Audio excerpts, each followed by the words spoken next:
Hello and welcome to Unparliamentary Language, a podcast that is going to be broadcasting on BBC for the next 8 hours. And how are you, Rob? I'm very well, thank you. How are you? Yeah, not bad. This is a bit weird. Our listeners may not know this, but because it will be coming out slightly out of order, but we spent about an hour and a half recording a Patreon bonus episode that's going to go in the main feed yesterday. So it's kind of weird because we've actually already done all of this. We've had a nice chat yesterday and then had to come back and record a second time. So I think we've had a lot of time chatting this weekend, which has been nice. But we should probably plow on into the headlines as always. Yeah, so our first headline from The Independent, A Life of Duty. This is the sad news that the Duke of Edinburgh, Prince Philip, has passed away, aged 99. He was one of the most recognisable figures in Britain, I guess, and was notable in his role not only as like the Queen's husband, but many people have stated how he, has taken a back seat for 52 years at a time, particularly in the 1950s, where you might have expected a man to kind of take that role over a bit more. I mean, obviously he wasn't a king, but he certainly let Queen Elizabeth exert her influence at every stage throughout her reign as our monarch. And it's been very sad news, and it's been the subject of sort of every TV news channel since the news broke. I think this has been a real test of the BBC's charter and what it's meant to do. It's led to some quite bizarre instances of how Philip's death was reported. I don't know if you've heard the clip, but there's one of his death being announced on BBC Radio Dance, which it just like a... Yes, it goes straight from a dance track into the God Save the Queen, which is impressive in like how they managed to turn it on a dime. And it kind of works. I'll put that into the show notes because I was actually quite impressed by it. Like whoever was like pressing the button, they got it dead on. So it kind of worked, despite the fact that shouldn't work at all. The other thing that we kind of alluded to in our joke at the top of the episode is that that they like press a special button and all of the news channels are suddenly various documentaries that they've already pre-recorded about him. This has had a bit of pushback from people having a lot of complaints about the fact that basically BBC One and BBC Two were just that for a while. I don't think it was as bad as when Princess Diana died, because I remember that as a kid. Like that was just kind of everything was on the TV was about Princess Diana at the time. So I think it's not quite the same as that. And I think people have maybe forgotten that it's improved since then. But at the same time, it does seem a bit unnecessary that it's all of BBC's channels. Like you feel like BBC One is the news channel, if you see what I mean. It's the big lead channel and it makes sense to have it on there, but it doesn't necessarily have to be on every channel simultaneously. Yeah, I think that's like why I'm questioning like that maybe some elements of the BBC charter there. Clearly they have a responsibility to report it across all of their radio stations, their TV, the internet. They're going to post that information out there, and it's right because one of their duties is to inform the public. But does CBBC need its programming interrupted to have that? Because that's what happened. And in an age when you were talking about like Princess Diana before, when that happened, it dominated so much news coverage because at least for me as a kid, we only had 5 channels back then, and all of them were taken up by Princess Diana, apart from Channel 5, I think, which still kept on with some children's programming. You want that little bit of variety, and I read many tweets after the fact sort of talking about the viewing numbers of the major channels. The BBC's coverage was down significantly, as well as BBC Two. ITV, which was also running footage, had under 1 million for 9 p.m. on a Friday, which is kind of one of their prime time slots. So that was significant. And the channel that gained the most views was Channel 4, and that was the one that wasn't putting forward anything on Prince Philip. They postponed their programming for a little bit and then said they would run a special on Prince Philip and then went back to their normal programming, which I know that they've in turn had some complaints about that, but I do think there should be some alternative out there for people who don't want to like follow the coverage. And I was about to say, like, kind of ironically, I've just summed up the headlines and said what happened, and I thought I'm running out of stuff to say after 5 minutes, but rolling news channels have kept it going for 8 hours, and clearly they've got like people who know far more about Prince Philip than me and royal correspondence, etc. But yes, I think that's been the other striking thing. This is the first sort of like big royal death since the Queen Mother back in the early 2000s, I feel. 2002, I think, so like 19 years ago. So it's been a while. Yeah, and as we've mentioned, media has moved on a lot since then. And how do you deal with it. I was reading one article in the Guardian that said that maybe the BBC's response to this and having so much coverage might be a reaction to when they had kind of they were accused by people of downplaying the Queen Mother's death or not giving it quite as much coverage as some people expected. But I don't quite know where this big mourn-ometer is, where you're meant to point at it and say, this is the right amount of mourning we should give to people. It's a hard line to follow. And I don't think you're going to, with that kind of line, you're never going to find something that everyone agrees on, because there are some people who are completely anti the monarchy and are like there are people who were celebrating that he had died on the day he died. There are people who are very sad that he's died, and then there are people who are indifferent in the middle. And that means you're never going to find the level that is appropriate for the whole country. I don't think. And it's going to be a tightrope walk. Like, how many people actually wrote in to complain, for example, about it being on? Like, it's like the only headline I saw was surge in complaints, but it didn't actually specify how many complaints there are. And often these kind of things get played up in the papers a bit. So yeah, I think they're always going to have a bit of a hard time. But, it would be, I think it depends on the person as well, because I think people might not have complained as much if it had been the Queen as opposed to Prince Philip, because Prince Philip was a bit more of a divisive figure than the Queen is as a person. So I think, you can see why maybe people would take issue with it. But also, I think the thing is, for me, as someone who, I saw the news, I discussed the news with my friends. I did not go on TV again for the rest. I didn't go on TV the whole day because I don't watch TV because the internet exists. And I think that's the thing. It affects different people. Like, people complaining about, it's the only thing on BBC One and BBC Two. I'm like, well, you've got all of Netflix and all of YouTube. If you don't want to see it, you can not see it. The only kind of thing I saw coming out from people I know was, I hope they don't stop them showing Line of Duty tonight at 7 p.m. And apparently, no, that's safe. So I think everyone will be okay with that. The only other one thing I wanted to touch on with this was we talked a bit about Meghan Markle in a previous episode, and I saw a tweet around the time the news dropped where someone said, how long before the British press start blaming this on Meghan Markle? And then within maybe 30 seconds of seeing that tweet, I saw another tweet where someone was saying, the interview from Meghan Markle is the reason he's passed away. And it's like, he was 99.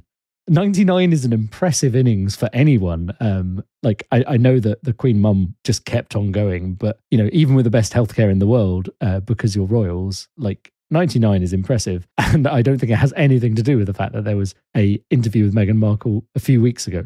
It's just such a ridiculous thing to try and draw. It's not cause and effect. They're just two things that happened vaguely close in time. Yes, exactly. The British press's obsession with Meghan Markle will continue for some time. Even in discussions about the funeral, it's been reported that Harry will attend, but Meghan won't. Another way of reading that story is that a heavily pregnant woman won't fly across the Atlantic, which is fair enough. With all of those things considered, it's sad that she has to be brought into it, but you're right that it is happening, and it is something that will happen in the British press and from the usual suspects. I think Nigel Farage was another one who tweeted and mentioned Harry and Meghan's name in some sort of deference to what happened. So fingers crossed the British press can move on from that obsession. But Piers Morgan exists. So, see what happens there. So let's move on from that. Our next headline from the Daily Mail: keep calm and carry on jabbing. Which I still find it a bit weird that we use jab in this way, despite the fact I know it's the colloquialism we use for flu shots, but it does sound a bit weird in a headline like that. Yeah. This is the news surrounding the fears about the AstraZeneca jab, so and relating to blood clots. So we'd mentioned in previous episodes how the EU had formerly had concerns and in some areas suspended giving out the jab because of these concerns. This kind of came to the UK recently, where they started to consider giving the jab out to not giving out to those under 40, I believe, and weighing up the risks of that. Now, it is important to stress that the effects of blood clots from this vaccine, the AstraZeneca one, are incredibly low. BBC graphic I've got here: serious harm due to vaccine side effects. It's 4 in a million for a 55-year-old, 11 in a million for 25-year-old. And you compare that to a 25-year-old dying with coronavirus, that's 23 in a million. dying in a road accident, 38 in a million, being hit by lightning this year, 1 in a million. Kind of similar to what we said last time. I mean, more information has come out. So yes, there's definitely it does look like there is, as we say, there is this effect. But the point is, at the end of the day, that the advice still from the various medicine agencies is that it should still be given to people over a certain age because it is better than getting the virus. Yeah, exactly. So I appreciate, younger people may have to move on to the Pfizer or whatever. But yeah, it'll be an interesting thing. I'm sure there'll be some very interesting studies into this as it goes on to see if there's like something to do with how they formulated their jab differently to others, which would be really interesting to read up on. But the point is, right now, it's like we are talking very small differences in percentages. And in the, as you said, in the elderly population, you're much better off getting the COVID jab than not. But the fact that blood clots have been linked to vaccines, and some people are particularly like anti-vax, and this is the type of thing that people worried about the effects of the vaccine will jump on, it creates this very sort of, I want to say, like tense atmosphere between like, this is the science and we've got to report the science responsibly, saying that there is this risk associated with this vaccine, although it is still incredibly low. But then how does the press report that in a responsible manner without whipping up kind of like fear or anti-vaccination sentiment? I think on the whole, I literally saw some newspapers put like the statistic on their front cover, which was like 0.0000095% or something risk of getting a blood clot with this vaccine, which I would hope at least puts into the general public's mind that this is not a huge risk and is so sort of like, we've mentioned it before, that the risk of blood clots is maybe comparable to how many blood clots you'd expect to see in the general population anyway if they didn't have the vaccine. And I know even I was going to say that's the one thing, like I think it's now more clear that there is an effect that is slightly larger than that. Like I think that's why it's now like they're saying maybe don't give it to people under the age of 40, for example. But like so yes, that was the information we had last time. I think I would just state that for the record, we're aware that that's not quite true now, but it's still a very low percentage. And it's something that I think once these vaccines come through, I mean, we're getting to a point now when most of the older population have had their first and onto their second jab. Now thoughts move to how we vaccinate the rest of the population. Still incredibly important that we do that for a variety of reasons. I think if herd immunity was batted around as a term early on in the pandemic, but if you want to get to that sort of level, then you have to vaccinate the vast majority of the population for that to even become a thing. So if they've got that in mind, then they still have to press ahead with it. Equally, if vaccine passports are going to be a thing, it does seem terribly unfair to let everybody who's had the vaccine, who is elderly, out and into the open air to do the fun stuff, while all the young people are kind of like shut inside because they can't do anything because the vaccines aren't going to come to them, because if they can't take the AstraZeneca one, which is the Oxford one sort of like produced in this country, the one that we've had like the main rights to get quicker. That's one of the big reasons we were discussing last time why we've been able to be one of the world leaders in vaccinating our population. If that suddenly slows, then that's going to have a big impact on young people, the economy, etc., etc. So it's reassuring to see that the papers are like saying, no, we've got to keep, as the Daily Mail said, keep calm, carry on jabbing, keep this program going. But I think it's just something to look out for in like months' times, just to see if we're able to keep that level up, particularly amongst the younger population, and if that vaccine rollout continues as smoothly as it does like through the summer. I think, as we've mentioned before, it's been incredibly successful so far, but we do have to keep up that level of success if we want to keep opening up the country, I feel. Yeah. And so our final headline, Bad Old Days Are Back / Glorious 12th. So this is from the Metro. So this is talking about the current unrest going on in Northern Ireland, which seems, I mean, I think you'll probably be able to give me more information on this.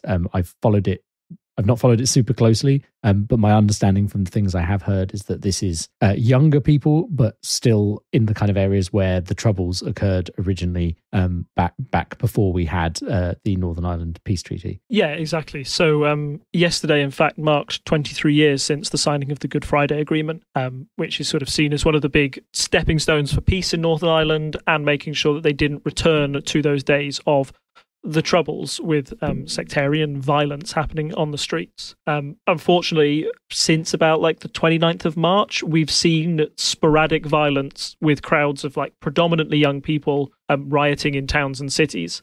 And these have happened in some of the classic sort of like flashpoint zones in Londonderry or Derry, depending on how you name that city, Belfast, etc. This is included like petrol bombs being thrown at police vehicles attacked. We've also had sort of like young people throwing rocks and stones in there. And I think one of the more notable incidents was on, let me just get the date, Wednesday, the 7th of April, where a bus was hijacked and then left to freewheel along a road before eventually being set on fire. That's when it, even though these riots had been happening for about a week now, I think that's the event that really made sort of Great Britain stand up and take attention. And that's when I saw Boris Johnson give his first statement on it. So there has been an increase in violence. The next question is, what's the cause of this violence? So there's a multitude of different reasons. One of them is possible that there's sort of like increasing evidence that senior figures in some traditional sort of like loyalist paramilitary groups have been allowing these scuffles to take place. Their existence is almost kind of like tied in with criminal gangs rather than being, what they formerly were, which is kind of like these paramilitary organizations that really wanted to, promote either a loyalist or unionist cause. They're letting that happen. Of course, Brexit is an issue as well.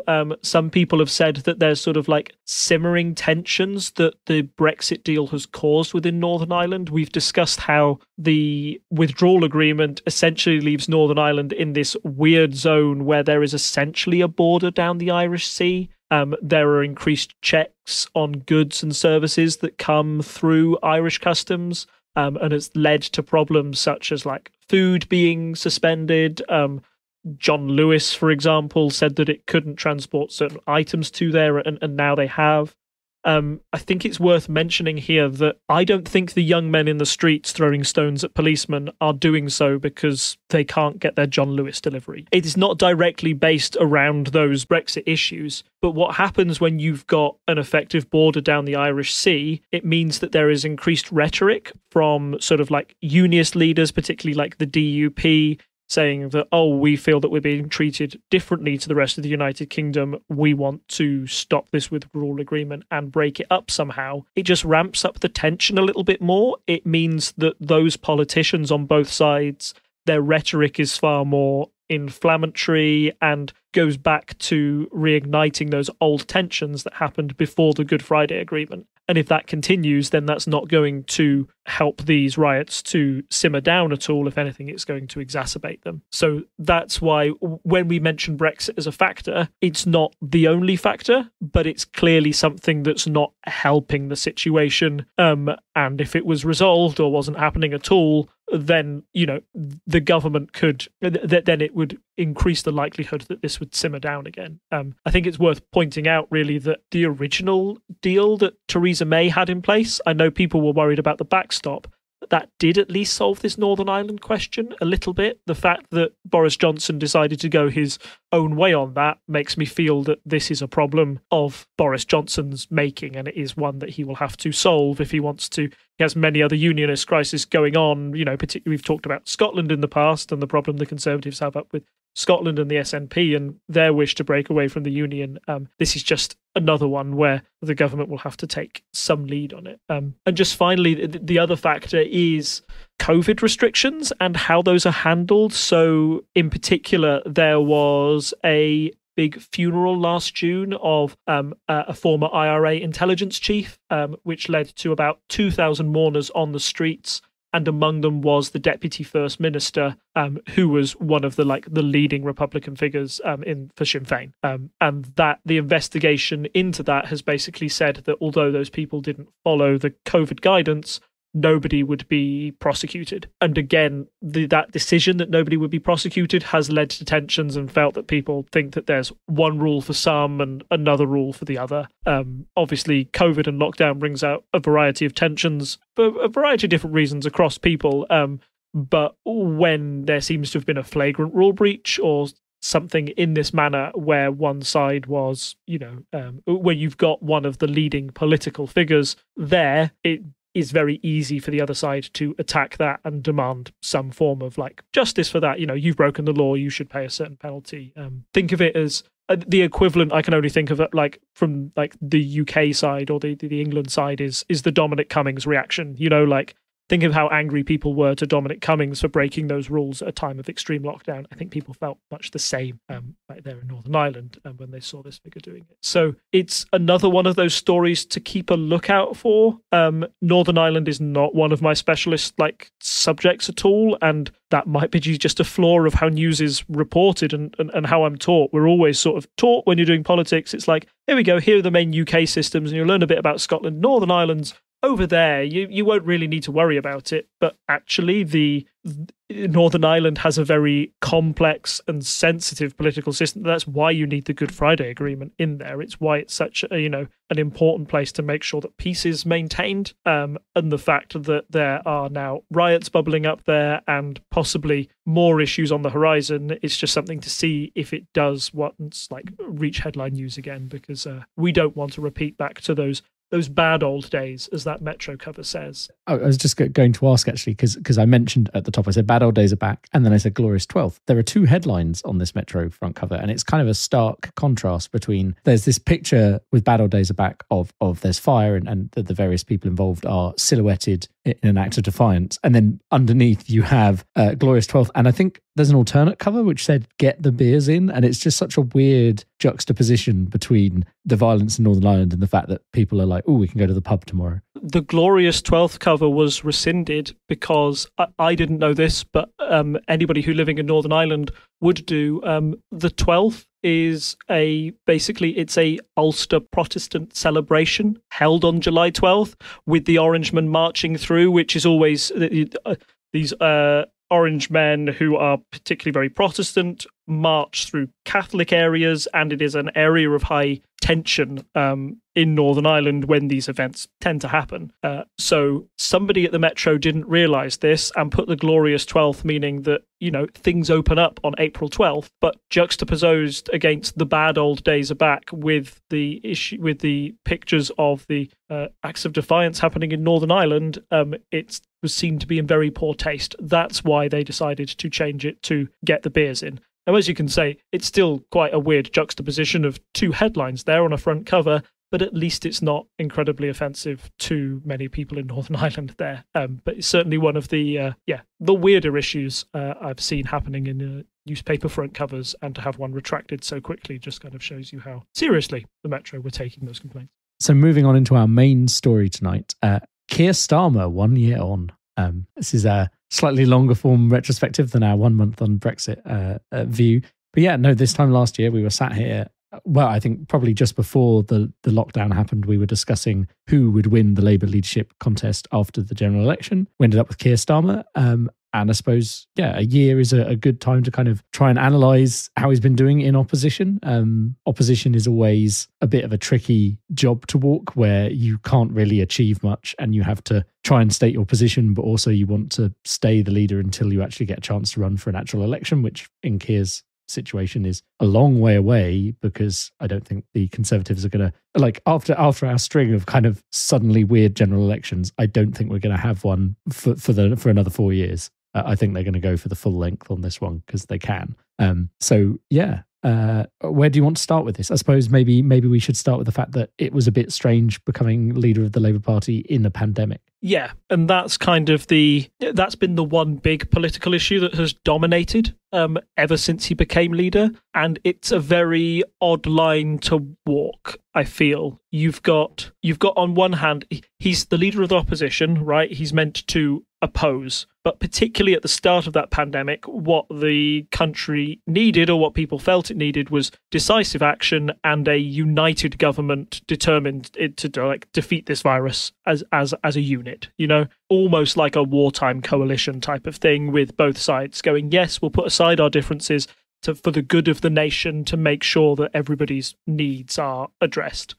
And I think for those first 6 weeks, and particularly when you had times where, Boris Johnson was in hospital with coronavirus, Keir Starmer did an incredibly did a good job of being that, opposition leader, but not in opposition entirely, just saying, yes, we'll do whatever we can to help the government get this country through this situation. But then, of course, as we've noted on this podcast on several occasions, there have been times where the government's decisions on COVID or around COVID have been less than ideal, let's say. So the big ones I would talk about are the PPE scandal, the inability to get effective PPE to hospitals and carers on time, the issue surrounding schools and how, one, if they went back at all and when they should go back, and two, the reaction to the exam results and how that was handled by the government. I think those were 2 or 3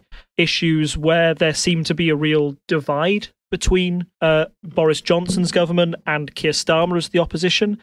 And that's where he tried to press Boris Johnson, making real sort of that analytical mind, that the lawyer side of him coming out, essentially treating Boris Johnson as a defendant in the dock and him having to justify himself before the country. And I think in those first few weeks, those first few PMQs, Keir Starmer performed quite well. I think it was noted amongst many people that Boris Johnson seemed not to know how to deal with him and seemed to be unable to answer any of his questions effectively.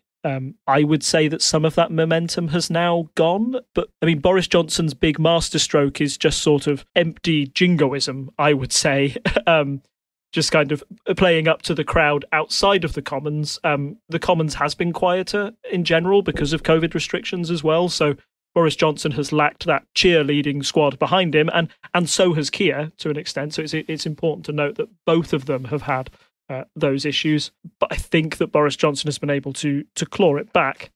But Keir Starmer, he's tried to make politics out of those points, but maybe there's a question of, do people want politics out of those points at all, or do they just want more unity? It was one of the big lines from Boris Johnson, actually, when he would attack Keir Starmer, just saying, look at us, you're undermining us again, you're going against, you're trying to undermine the hard-working NHS staff and nurses that have sacrificed so much. Why don't you stop talking about PPE, and why don't you stop talking about the other one, I guess, is the potential scandal that Conservatives have been using sort of like their own mates to provide PPE and awarding exorbitant government contracts, as we've mentioned in the past, the biggest example being test and trace and how that's run.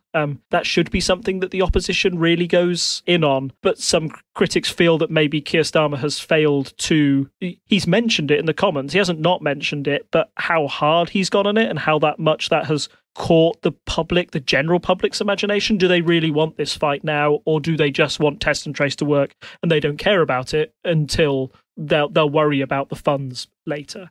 That's been one of the big questions for how Keir Starmer is doing. And I've got some statistics here. They've got there's been some polling, particularly in seats, in the 45 Labour seats where the Conservatives won from Labour in 2019. In answer to the question, Labour have played party politics during the pandemic, 55% agree with that statement, 20% disagree, which seems to suggest that, people tend to think that party politics during a pandemic is a bad thing. People feel that Keir Starmer has done maybe too much party politics, which I think is a bit odd, considering when a lot of people, when they think of Keir Starmer, they feel that he has been too... not subservient, but just he hasn't really opposed Boris Johnson as hard as he can. I don't know what's your opinion. Have you felt that idea has come across? I read it a lot in certainly like left-wing Twitter has the idea that Keir Starmer is like essentially Boris Johnson's lapdog, but it appears amongst the general public that they feel that he's left-wing and doing too much. Like where do you fall on that spectrum?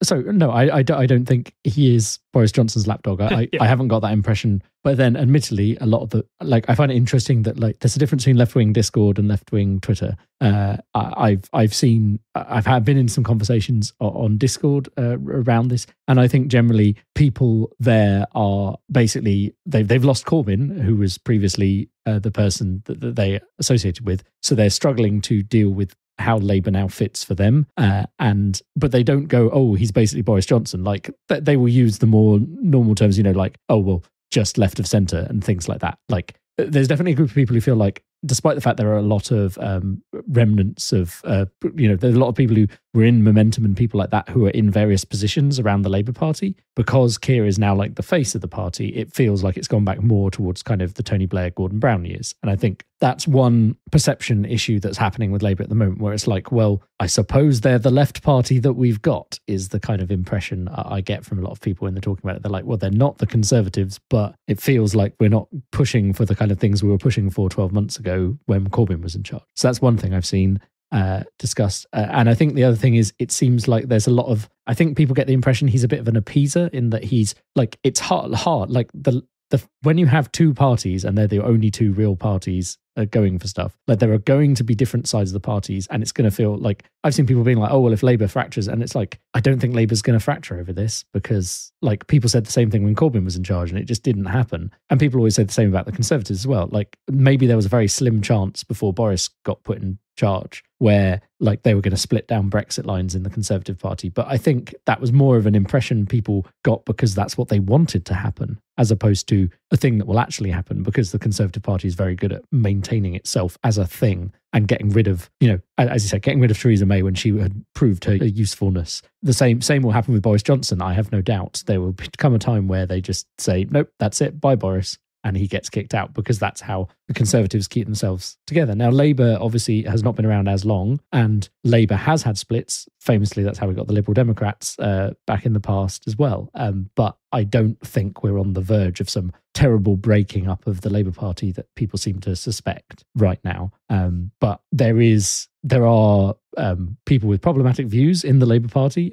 Some of them are MPs. And I think Keir Starmer probably doesn't do as big enough of a job of like going around and dealing with those. And I think we're actually going to come on to the points about anti-Semitism and stuff like that in a minute, where we can probably focus on that a bit more. But yeah, it's weird. Again, when it's such a broad church, like, because Labour is basically anyone who isn't Conservative in most places. Like there are very few places where you can vote Lib Dem or vote in a Green candidate. So I think they have this problem of trying to appeal to a lot of people. And Keir Starmer is appealing to some of those people, but not all of them, and especially not a lot of the younger people who were kind of came into the party through Corbyn. Yeah. And I do think that's one of the issues that Keir Starmer has got, and is it's still a big problem for the Labour Party in general, is how you move on from Jeremy Corbyn, who was very popular amongst the activist base, but not that popular amongst the general public. Keir Starmer came in and said, right, we're under new management. We're going to draw a line under that era. And actually trying to talk to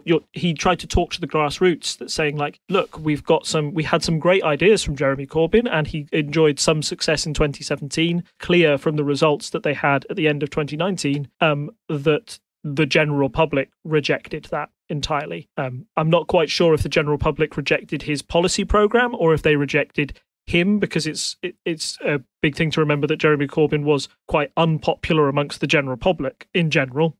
I think some of his politics and some of his policies were actually quite popular and did force Conservatives to rethink about how they manage the economy. We've talked in the past that idea of austerity kind of died as soon as the Conservatives saw that they're very, I want to say conservative, but Theresa May's manifesto in 2017 was very safe. Like she costed everything. Oh, this care home thing, yes, it will do. And it tripped up that the general public didn't want that. They did kind of want these sort of like spending increases and these promises that came under Corbyn. So I think Keir Starmer has to try and keep those policies, but also try and move away from the negative public image that Corbyn brought from the general public, which I think was that the party was seen as too left-wing, too radical. I'm not saying that these things are true, but that's certainly how the general public perceived them at that time. But the problem that Keir Starmer has then is that how do you keep those activists engaged if he has to go down a more sort of like Blairite, Brownite route, which again might be, do the general public want Tony Blair back? Because by the end of it, Blairism was quite unpopular amongst the general public. And that's something that lost as well. That's why did the Labour Party go to Corbyn in the end? Because it was a big rejection of what they saw as a failed policy of trying to be Tony Blair and seeing that failing under Gordon Brown losing that election and then Ed Miliband losing. They felt they needed something new. So you've got a lot of factions in this party, many of whom want Keir to be more radical on one hand, and maybe those in the general public, or particularly those in seats like Hartlepool, which is coming up for a by-election soon. Suggestions are there that Labour are still underperforming there and may lose it to the Conservatives if a by-election goes ahead there, which would be a massive blow for Keir Starmer and his brand. I think when people elected a Labour leader, they really wanted one that would take back those Northern Heartland seats that they'd lost to the Conservatives in 2019. Reading an article from The Guardian, they described it as the Jose Mourinho effect. So I know you don't follow football, but I do feel this is a good. I've at least heard of Jose Mourinho. Yes. So Jose Mourinho was at his time at Chelsea and Porto an incredibly successful football manager. But the problem with his style of football is that it's defensive and boring and not very nice to look at. But ultimately, it got results and it got trophies, okay? So a lot of people might be looking at Keir Starmer and say, hey, your style of politics is particularly boring and very much playing it safe. But if it gets results, if the polls go up because of it, and if you win these by-elections and if you win these seats, I, as an activist, am happy to take that. But the moment he loses, then more people are going to pile on him because he's not getting results and trying to watch what he's doing in politics is boring and ineffective and not getting people on. It's a double whammy. So I feel that that's where Keir Starmer's style of politics maybe breaks down, and I think that the ultimate thing to sort of draw the line under it there is, at least with Jeremy Corbyn, I knew what he stood for. He was a divisive character, but you certainly knew what he was for and what he was against. With Keir Starmer, I think it's more up in the air what he actually stands for on a given day. I know he's the Labour Party leader, so he's, probably more left-wing than Boris Johnson, but can you point to a particular policy idea or just a general feeling of where he wants to take the Labour Party, the country? At the moment, it's just kind of we're not the Conservatives. And I feel that Keir Starmer needs something more than that if he wants to bring more people on board. He's got a lot of time. As you've mentioned, the next general election might not be until 2023, 2024 if the fixed term parliament sort of act stays true, but been ignored so much that I think the Conservatives will just vote for an election when they feel like one and they feel the polls are favourable. But yeah, the fact that it is just bad at the moment for it, or perceived to be bad. I don't think Labour would win a general election if one was held tomorrow. He has got time, but he certainly hasn't got the big boost maybe that he had back in mid-June of last year, where I feel that he was riding high on that success, but I do feel that the government was again going through a multitude of crises that made them seem a lot worse back then. We'll go into polling in more detail later, but I do feel that Keir is floundering a little bit in the public's perception at the moment. The next thing, it was a big thing under Corbyn, the anti-Semitism in the Labour Party, and that was definitely brought up a lot in the media as a way to discredit Corbyn, which I think was a big thing that had to be dealt with and was poorly handled under Corbyn.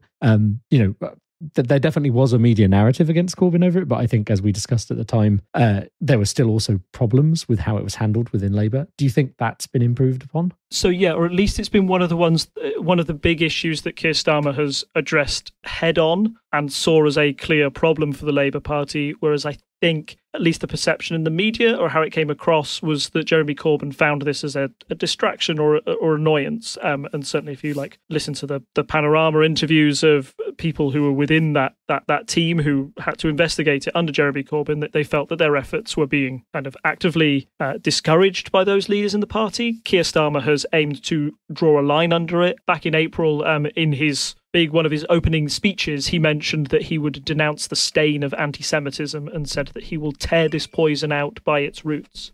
So it was very sort of tough words from the new leader, and at least made people feel that he was going to take it seriously. On this issue, he has found kind of strains as well. Within 3 months, you had one of his cabinet members, Rebecca Long-Bailey, sacked from the cabinet because of a apparent breach of the anti-Semitic policy. Equally, when the Equality and Human Rights report into anti-Semitism, the Labour Party came out last October, Jeremy Corbyn basically tweeted about it before Keir Starmer had a chance to react to that report and questioned the extent of anti-Semitism under his leadership. And as a result, he was suspended from the party. He was later reinstated, but again, it shows that although Keir Starmer is taking a serious tack on this, he's still got some people within the party who are causing trouble on this issue, or at least making it, difficult to provide a united front on it. Maybe the best thing in Keir Starmer's point of view for Jeremy Corbyn to do in the reaction to that report was to stay quiet, accept its findings, and the party moves on. The fact that Jeremy Corbyn felt that he needed to make a comment on that, precisely his comment was, one anti-Semite is too many, but the scale of the problem was also dramatically overstated for political reasons by our opponents inside and outside the party. That last bit is the bit that Keir Starmer really didn't want to hear. He just thinks that the general public want to say, no, we did wrong, we've learned from our mistakes, let's learn from them. So yes, I feel that Keir Starmer has more of a perceived handle on this issue. But the fact that it took a suspension of the former Labour leader from the party and has forced him to sack other prominent cabinet members who were Corbynites, again, kind of feeds into that narrative of how united is this Labour Party under Keir Starmer, and highlights the challenge that they've got. Factionalism within the Labour Party, we knew it was a thing under Corbyn, who had to fight tooth and nail to keep his place as leader in the party. He had to go through a second leadership election on the fact.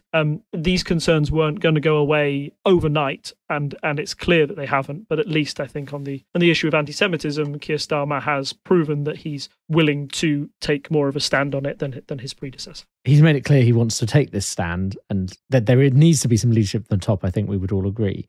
One thing that's kind of related to this that I've seen going around recently is I've seen there's a lot of problems with how Labour has been handling trans issues, especially in a year where there's been discussion about the Gender Recognition Act and things like that have led into what is essentially attacks against trans people in the media, horrible stuff being published. We don't need to go into the stuff J.K. Rowling wrote, but we all know that there are people out there who are transphobes writing horrible stuff. It's not good. The Labour Party response to that has been seen as pretty weak, I think. There is a trans Labour movement within Labour that have kind of kicked off this year. They started their Twitter, I think, in about February, and now have a website, and they're doing they're trying to change this within Labour. But I have seen that people are people saying, well, I can't stay with Labour because they don't think this is a problem, so I've moved to the Lib Dems and things like that. And I think it's interesting because, we talked about these factions, Labour is a very big, broad church when it's basically not the Conservatives,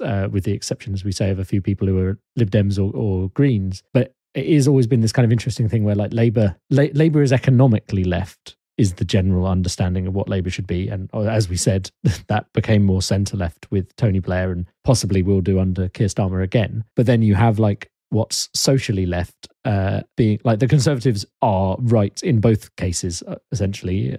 Right as in the political definition, not as incorrect, just to be clear. But yeah, so the Conservatives are on the the right side of the economic spectrum and the right side of the. It sounds so weird saying it because they're incorrect in my opinion on both counts.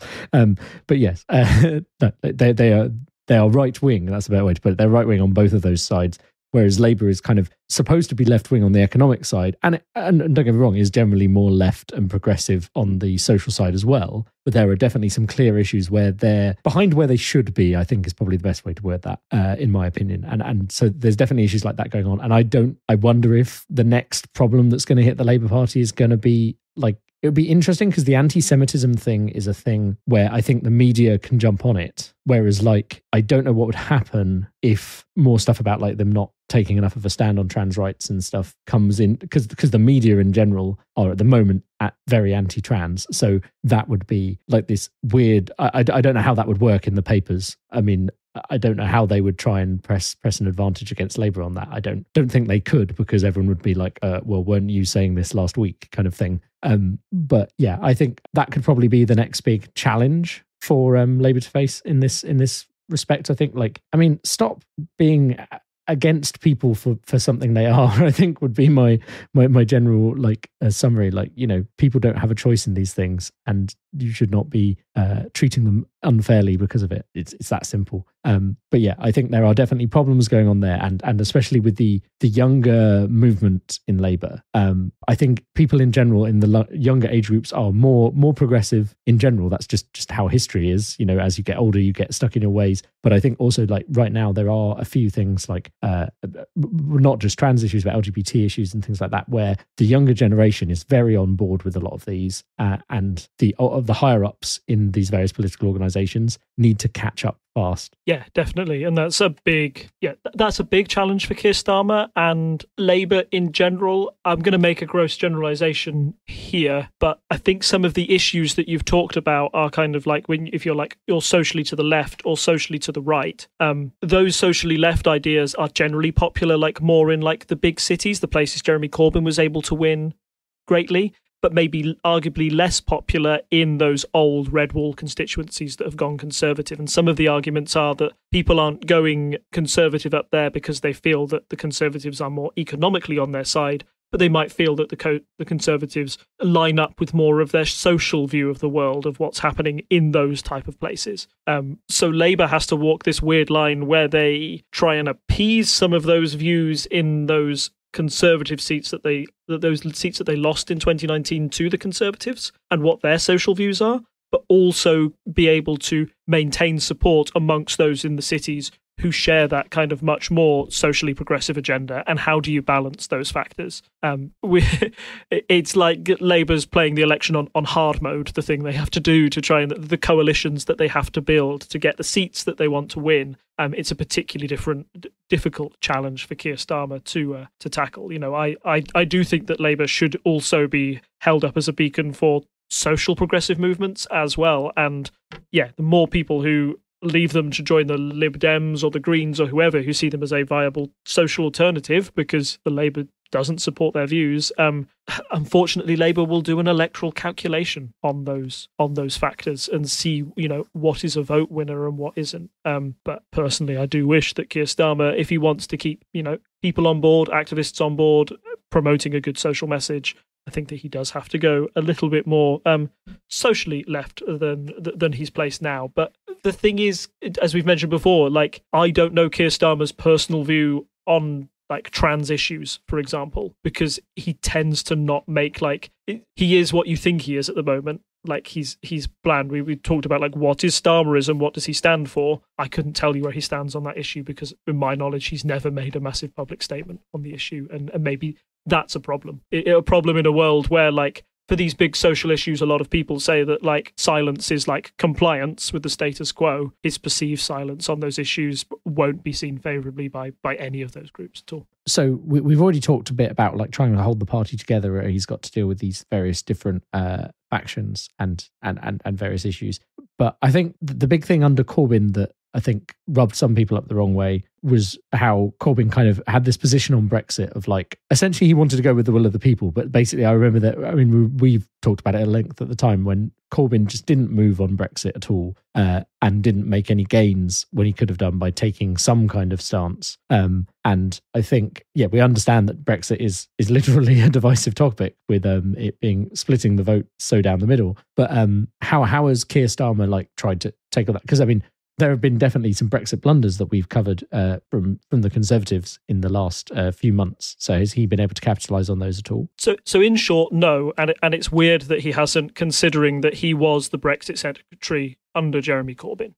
Now, of course, when he came in as leader, in April of last year, Brexit was effectively seen as a done deal. I know that the withdrawal agreement hadn't been done, but we'd left on January 31st. And I believe that Keir Starmer made it very clear that he wouldn't be campaigning to rejoin anytime soon. And we then had the drama of would we get a deal, would we not, with the withdrawal agreement that, of course, went all the way down to the wire. Keir Starmer was oddly quiet on that and didn't press the government either way, basically saying that, yes, he would vote for the deal. Essentially, the view that any deal was better than a no deal, I believe, was the Labour Party's policy there. So they voted for this deal that now, apparently, as we've mentioned in previous episodes, seems to be having some bite economically and, you know, in a negative way upon the country. I think there are clear elements of Brexit where he can point to them and say, look, exports are down by 40% or whatever, you know, even if they do rebound in February, March, we've got to wait for the figures to come out on that. But maybe a leader who was looking to make more of a deal out of that would have instantly gone in with it. But in PMQs, he's almost been allergic to answer the question. And even Boris Johnson has noticed this fact and tried to coax a Brexit opinion out of Keir Starmer, who's been unwilling to give one. I think it's clear to me that Keir Starmer sees that he wants to, the best way for Labour to deal with Brexit is to not mention it and maybe let it fall apart by itself. Because again, when we're talking about these constituencies that turned Conservative in 2019, I think one of those big issues was that people were fed up with Brexit. They wanted to get Brexit done. Only one party really stood for a clear, definitive end to that argument, and that was the Conservatives. And that was one reason why people voted for them. Therefore, if it wasn't a vote for winner for Labour, why should he bring it up again? That would be Keir Starmer's opinion on the matter. However, to many people who felt that Keir Starmer, being quite an active campaigner for like a second referendum on the issue, or at least mentioning it at one point when he was Brexit secretary, might have felt that he could have been a bit more pro-European in his approach. That certainly hasn't been the case at all. And I think if you were a arch Remainer who felt that, yay, finally Keir Starmer's the leader, we're finally going to have a Remainer in charge of the party, your wishes haven't been fulfilled at all. He hasn't really, you know, he hasn't delivered on that at all. Not that I think that he promised to deliver that in his campaign to be leader. It was kind of, that image was presupposed onto him, I guess. People like thrust that idea upon him, but it wasn't what he was campaigning on. Yeah, exactly. But that's not what he was saying at all. And now he hasn't gone and done it. Yes, yeah, now he hasn't done it. Some people feel let down by that, but I don't think Keir Starmer's got any sort of embarrassing clips from his leadership election where people feel that he was, you know, there's no big promises he made on Brexit during that campaign where people can call him up on it later. So, it's daft, isn't it? What is one of the biggest issues and what should be one of the big issues that continues to dominate our politics is one that the main leader of the opposition doesn't seem to want to touch with a 10-foot barge pole. And I think he will only do it if it then becomes abundantly clear that the deal Boris Johnson has made is wrong in several directions. But I think it might be in like another year or a few more months, and we might have to be out of the COVID pandemic dominating our headlines before he even attempts to use that as any type of vote winner. And you could see that it's, like as you say, if we wait a bit longer, we will have a clearer picture of how it affected things. As we mentioned in our 1 month on from Brexit recording, there's only so much we know right now, and we'll have to see some long-term effects. But then come next general election, which, you know, few years away, that could be a key argument. Be like, look, here's how badly the current government has handled Brexit, and here are our many enumerated points as to why. Would be a very good thing to throw in as part of the campaign as criticism of the Conservatives. But right now, does it really achieve them anything when they're in opposition? Not much. Yeah, precisely. They can't achieve that much. But maybe one thing they can control is how the public perceives them, I guess. This is kind of interesting. I think one thing I want to draw out of this, so what we're looking at here is a graph from April last year. It's the last year, and you see the percentages. Now, interestingly, new Labour leader elected happened just before this graph starts, and it takes a good way until mid-June for Labour to start to build up some momentum from below 30% and get up to nearer 40%. But I think that's when we were really struggling with the pandemic, and the Conservatives just kept messing up one after the other. And that's that early surge you were talking about where basically Keir Starmer could do no wrong, and everything he said to criticise the government about stupid stuff they did with the pandemic was clearly correct to most people. And so I think that was very much narrowed the gap. Pushing through, like just been steadily closing that gap with all the various stuff going on with the pandemic. And around November time, Labour briefly overtook the Conservatives on average. And then I think what it looks like is, like, I think the thing you said early on is probably the key to this, is that people are seeing Labour as not the Conservatives for the purposes of this. Keir Starmer isn't yet so important a figure to the average person that they particularly care about him per se, but they go, oh, Labour is not the Conservatives. So while the Conservatives were doing all this bad stuff that people didn't like, Labour was on the rise. And then as you see, like, oh, December, they have the lockdown, we've got the vaccine. And I think you could probably, well, at least my inference is that people see that as the Conservatives, even though actually it's mostly the NHS are very good at delivering vaccines. And so people are then like, oh, well, our confidence in the government has gone up because we're coming out of the pandemic, even though realistically, how much of that is down to what the Conservatives actually achieved during all that time. Yeah, I think you're right there. And particularly like you say, this vaccine boost that seems to have happened over the past few months is certainly helping the Conservatives. And looking at that website, Boris Johnson's own personal approval rating to go up. I just scrolled down and thought, wow, 55% of people approve of Boris Johnson. I don't know if I walked into a room and shouted that people would agree with me on that fact. But yeah, I think that's the national polling. I think things get more interesting when you look at the polling of Keir Starmer himself and compare it to former Labour leaders. So a few notes of hope for Keir Starmer are that if you compare him to the last two Labour leaders, so Ed Miliband and Jeremy Corbyn, he is outperforming them 1 year in for how people view them as favourable or not. Keir Starmer started up with about a 17-18% approval, and to be fair, that has dipped as his honeymoon period has gone down, for the first time going into a negative net approval this month. But when you compare that to Ed Miliband and Jeremy Corbyn, they were polling at -20 and -31 respectively for how much people liked/disliked them. So Jeremy Corbyn had a -31.3% net approval rating amongst the general public 1 year in. Keir Starmer has a -1.3.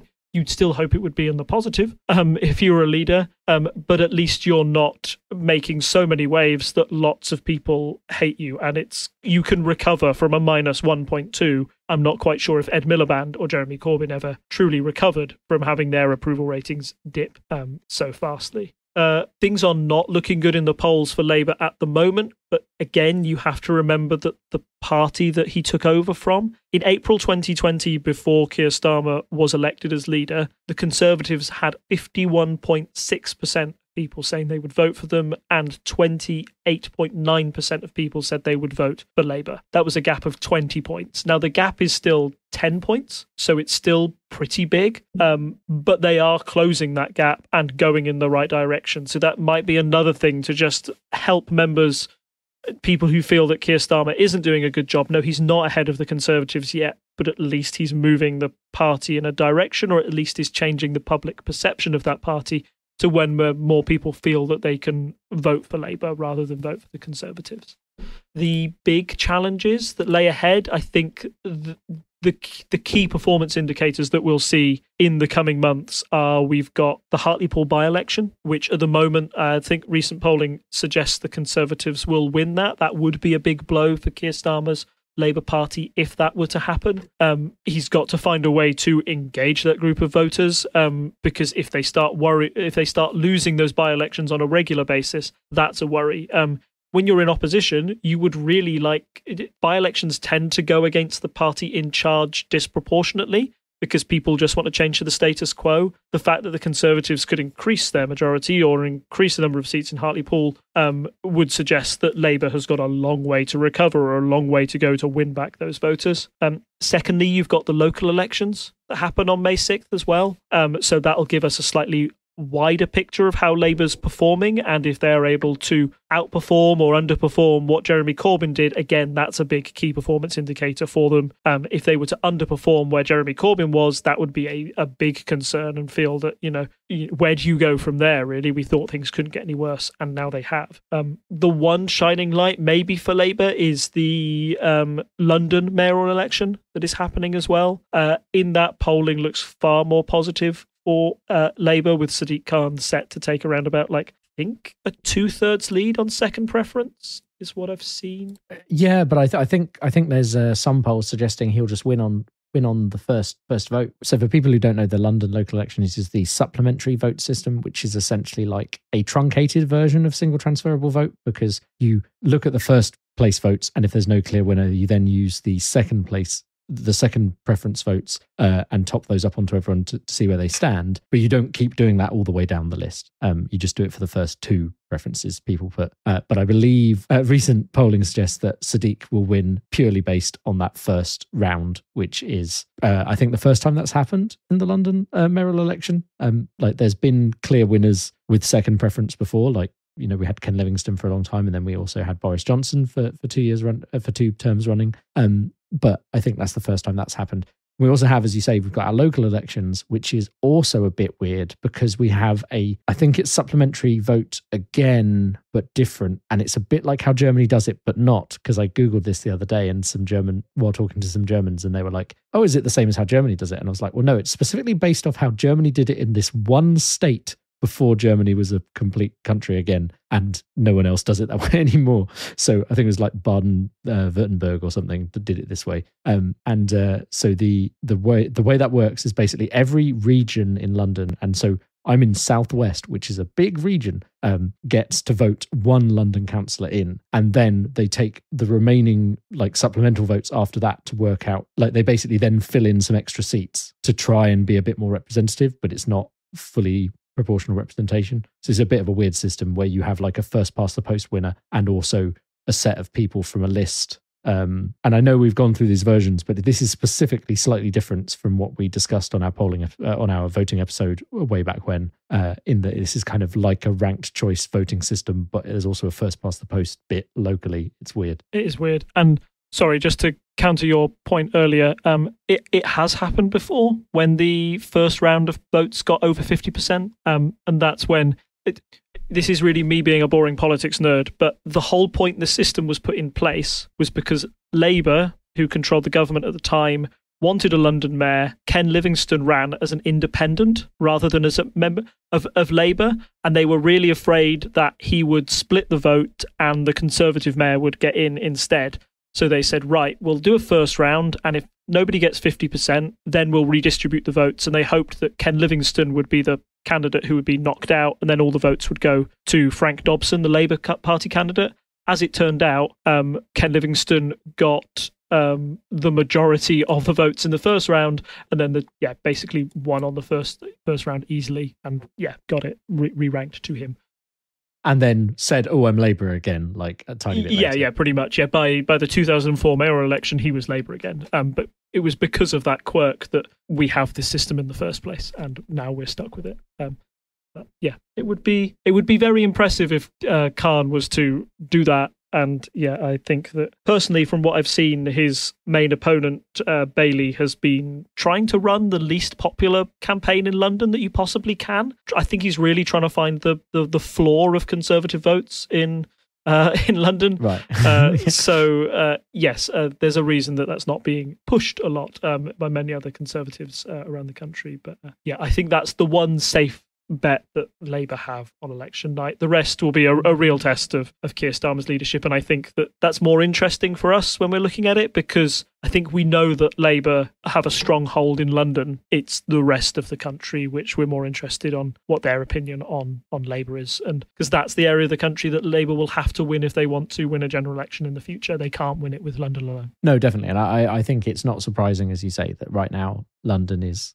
tending Labour for these things. So it doesn't really tell us much that we, it's always nice to have more election results. Like, obviously, if they go really badly, like if the council elections go really badly for Labour, that would be a surprise. And we would be like, ooh, okay, this tells us something about the Labour Party. But at the moment, it doesn't look that way from the polling. So I think that's what we have to say on where Keir Starmer is and what he's got to deal with coming up as leader of the Labour Party. While we were talking about polls, I just want to throw in a quick mention of the polls for Scotland that we looked at last time. Just very quick to say that the SNP seems to be bouncing back up from their slight faltering when we happened to like look at the snapshot when they were at their worst, pretty much their worst point, because of all this stuff around did the party act improperly around the Alex Salmond stuff. And now it seems like they're bounced basically back up to where they were. So I don't think it'll be particularly surprising.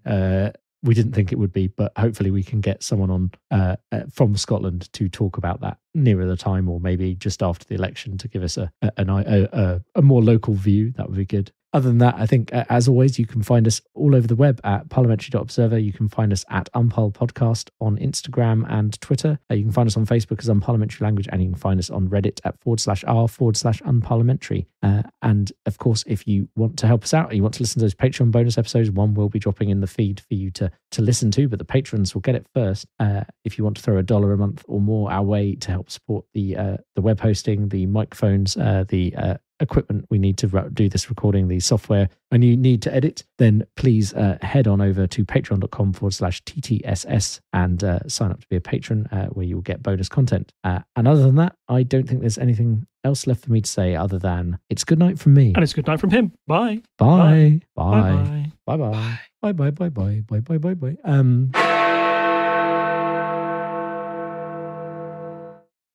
Good evening and welcome to the bar. Join Dr. Wilko as he investigates the histories of your favourite spirits and your favourite cocktails while mixing you a drink at the bar. The other bars may be closed, but a podcast bar will always remain open.